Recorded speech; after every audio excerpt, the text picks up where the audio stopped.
간호 파트 요점 정리해 드리도록 하겠습니다. 먼저 제2부 요양보호 관련 기초 지식부터 수업 진행하도록 하겠습니다. 이 파트는 세 파트로 이루어져 있어요. 제1단원은 노화에 따르는 변화와 질환, 두 번째 단원은 치매, 뇌졸중, 파킨슨 질환, 3단원은 노인의 건강 증진 및 질병 예방에 대한 부분이에요. 첫 번째 단원에서는 한 7문제에서 11문제 정도 국가고시 출제가 되고 있으니까 이 부분은 심도 있게 잘 공부를 하셔야 될 것 같고요. 그 다음 두 번째 파트는 치매, 뇌졸중, 파킨슨 질환에 대해서는 한 문제 정도가 나오기도 하고 안 나오기도 하는데 요거는 각 파트별로 치매나 뇌졸중, 파킨슨 질환의 각 파트별로 또 실기 문제가 나오기 때문에 여기 요양보호 관련 기초 지식에서는 한 문제 정도로 보시면 되겠고요. 3단원의 노인 건강 증진 및 질병 예방에서는 조금 문제 출제 빈도가 높습니다. 3문제에서 7문제 정도 출제가 되니까 그 비중을 보시면서 공부 시작하도록 하겠습니다. 첫 번째 단원은 나오는데요. 노화에 따르는 변화 질환에 있어서 노인성 질환의 특징을 좀 아실 필요가 있습니다. 여기 교재 126페이지를 먼저 참고하실 거고요. 여기에서 중요한 내용은 붉은색으로 표시가 되어 있으니 그 내용을 반드시 숙지하시는 게 좋습니다. 교재 126페이지부터 볼게요. 단독으로 발생하는 경우는 드물며 정상적인 노화 과정과 구분하기 어렵다라는 거 기억해 주시면 됩니다. 정상적인 노화 과정이라 하면 소화기계나 호흡기계나 순환기계의 어떠한 노화 과정과 이게 노인성 질환과의 어떤 이 구분이 모호하다 이렇게 보시면 되겠어요. 또 대부분이 원인이 불명확한 만성 퇴행성 질환인 거, 원인을 확실하게 알기가 힘들다는 거예요. 또 경과가 길어요.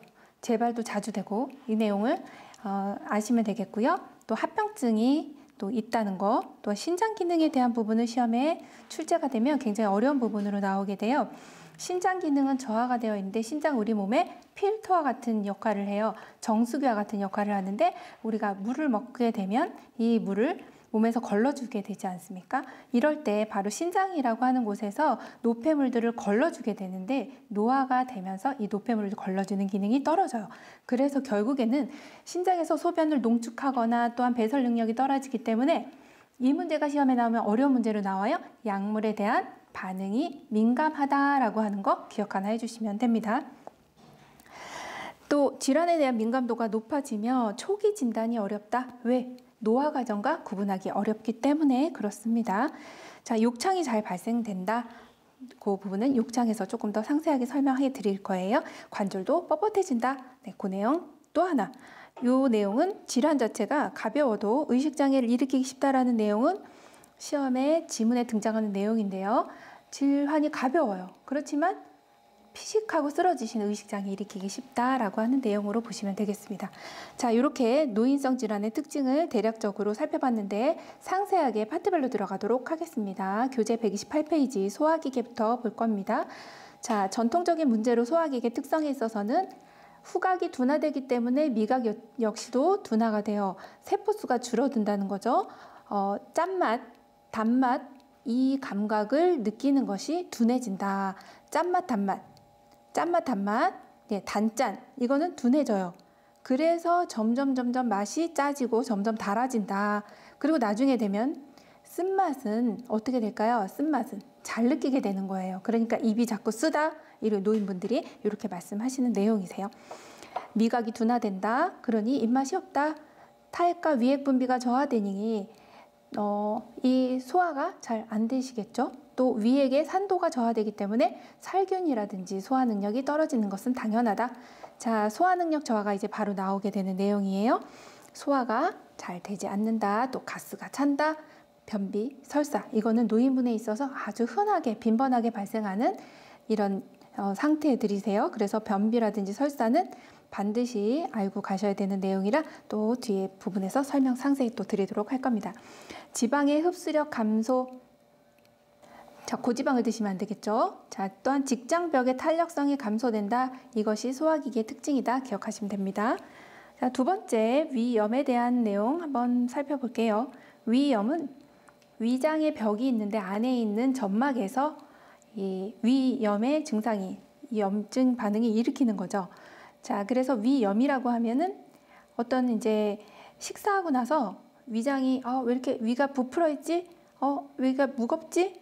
이렇게 이런 느낌을 받으시면 위염이라고 생각하시면 되세요. 위가 불편한 감이 있다. 식사 후 위가 무거워요. 부푼 듯한 느낌이 들어요. 이건 급성 위염인데요. 명치라고 하는 이 부분이 통증을 느끼게 됩니다. 또한 특징 중에 하나가 공복 시 식사 후 3시간이나 4시간이 경과된 다음 명치 부분에 심한 통증이 있다는 거예요. 이게 위염의 증상으로 다음 중 이러한 증상들을 나타내는 증상은 무엇이냐? 이러한 증상들이 나타나는 질환은 무엇이냐? 물어보면 위염 이렇게 골라주시면 됩니다. 자, 치료 및 예방은요. 하루 금식합니다.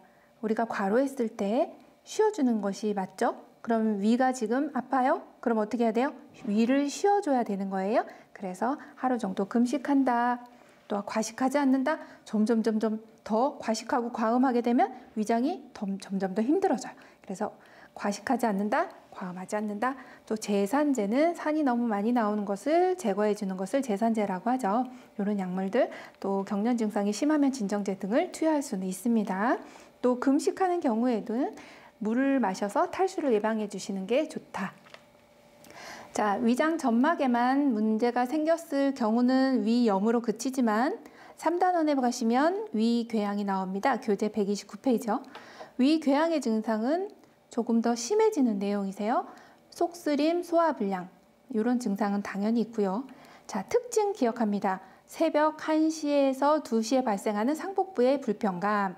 자, 새벽에 찾아오는 위통, 약 선전에 나오죠. 잔땡 이러면서 새벽에 찾아온 통증 아프다는 거죠. 위궤양. 궤양은 위장 점막뿐만 아니라 근육층까지 손상을 받은 경우이기 때문에 출혈이 있을 수 있습니다. 심한 경우는 위출혈. 그러면 위천공은 뭘까요? 구멍 뻥 뚫어졌네 이 내용이에요. 위협착은요?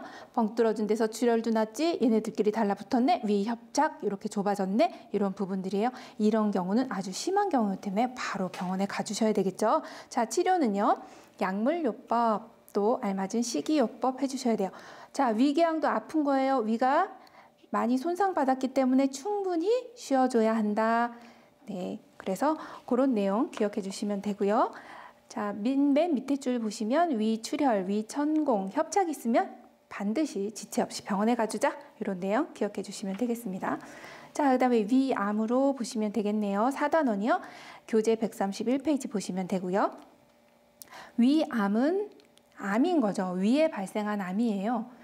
우리나라가 위암 발병률 상당히 높은데 짠 음식, 염장식품, 그래서 장아찌 이런 또 젓갈류들이 위암 발병률이 굉장히 높다고 하죠. 이런 거 많이 섭취하시면 위축성 위염, 위벽이 얇아지면서 이 위축성 위염 진단받으신 분이 많고요. 악성 빈혈은 비타민 B12번이 부족했을 때 또 하나 위암인 경우에 악성 빈혈 등의 병력이 있을 때는 위암이 올 확률이 높다는 거예요. 그리고 가족력도 무시 못하죠. 이렇게 붉은 글씨로 되어 있는 것은 상당히 잘 숙지를 해주셔야 되는 내용이기 때문에 가족력이 있다, 주의를 해주셔야 된다. 음주 흡연도 위암의 발병 요인이 된다. 기억해 주시면 됩니다.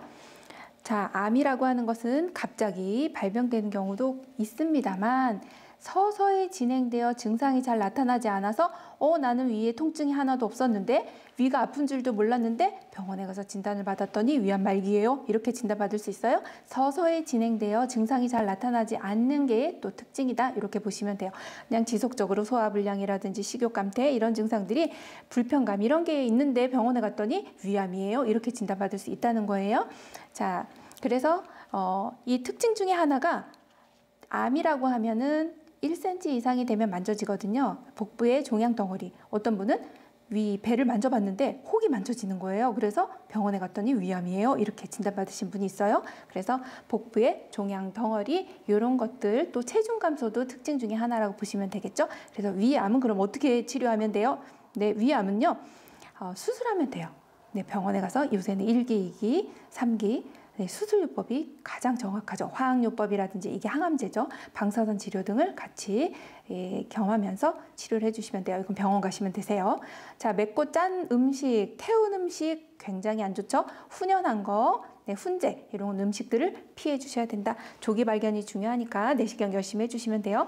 치료 5년간 재발 확인 위해서 정기 검진을 꼭 해주셔야 된다. 5년 후에 생존율로 인해서 이게 위암이 발병이 되느냐 안 되느냐, 위암이 5년 후에 위암이 더 이상 진행되지 않습니다. 그러면은 더 이상 위암에 대해서는 좀 안전하다 이렇게 생각하시는 거죠.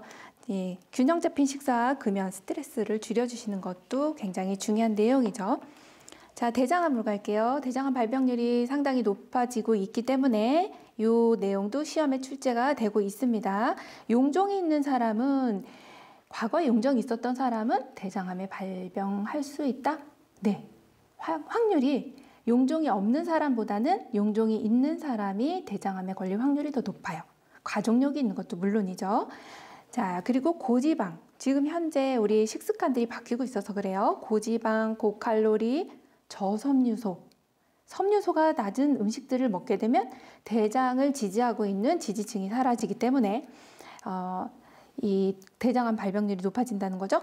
저잔여식이, 뭔가 잔여물이 없는, 이게 막 갈아진 음식들, 이런 것들을 섭취하게 되면 대장암 발병률이 높다, 이렇게 보시면 됩니다. 자, 그럼 대장암이 온 경우에 대상자는 어떻게 식사를 해야 할까요? 소량씩 규칙적으로 드셔주는 게 좋고요. 통곡식은 누구에게나 좋죠? 통곡식, 생야채, 생채소, 생과일 등을 섭취합니다. 자, 중요한 내용 하나 나옵니다. 하루에 6잔에서 8잔 생수를 마셔준다. 굉장히 중요한 내용이세요. 자, 생채소나 생과일을 섭취하면 왜 암이 더 나아질 수 있나요? 라고 물어본다면, 생채소와 생과일을 섭취하게 되면 암세포들을 흡착시켜서 데리고 나갑니다. 얼마나 고마워요? 많이 드셔주시면 되겠어요. 자, 장을 보호하기 위해서는 물을 6잔에서 8잔, 알지만 못 마시는 거, 그렇지만 오늘부터 실천하시면 대장암을 예방하실 수 있다 보시면 되겠네요.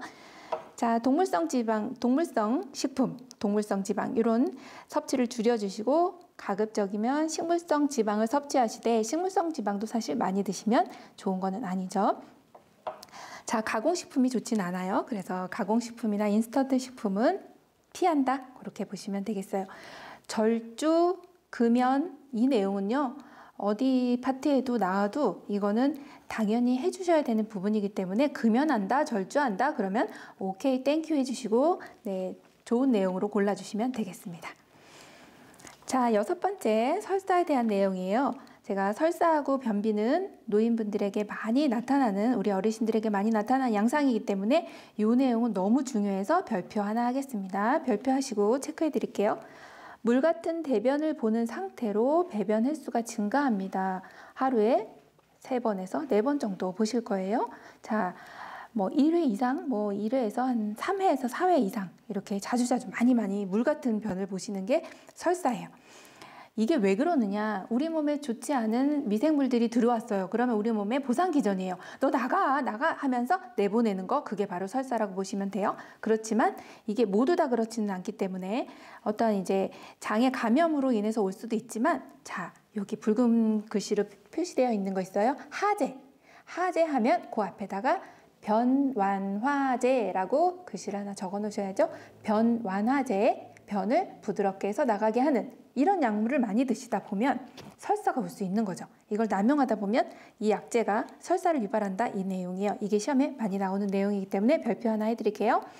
자, 증상은 굉장히 많은 횟수의 수분이 많은 변을 배출한다. 뭐 혈성이라고 하면은 설사가 나오는데 피가 같이 섞여서 나오는 게 혈성 설사예요. 굉장히 무섭겠죠? 네.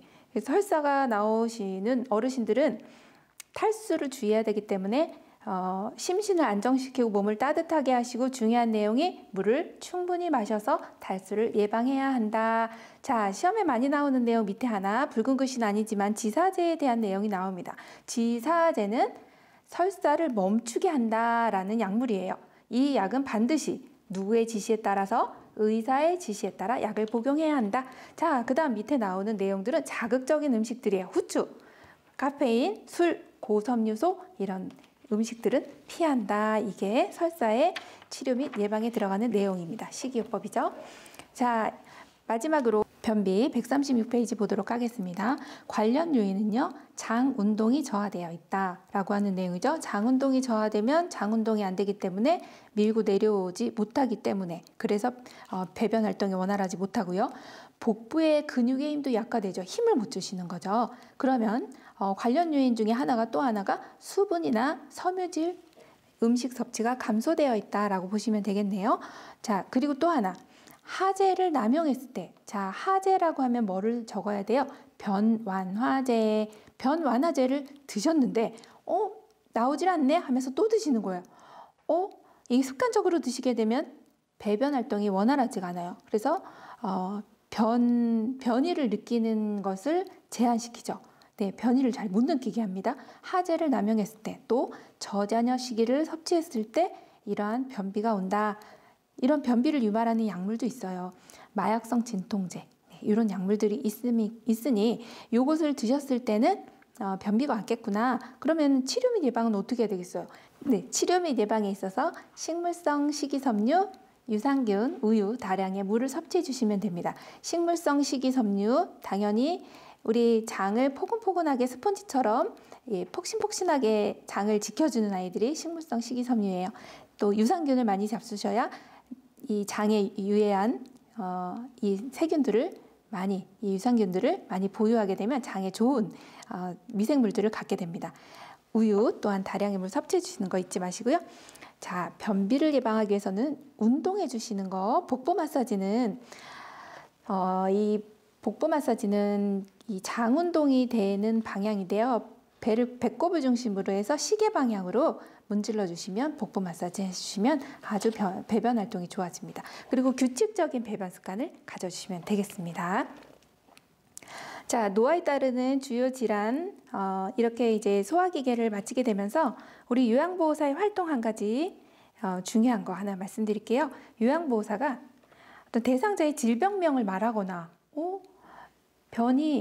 약간 변 상태가 안 좋으신 거예요. 그래서 배변 활동이 원활하지 않으니까 대장암 같은데 암 진단 좀 받고 치료 좀 받으셔야 되는 거 아니에요? 라고 이런 식으로 수술 혹은 약물 치료가 필요하다라는 등의 말을 하면 안 된다.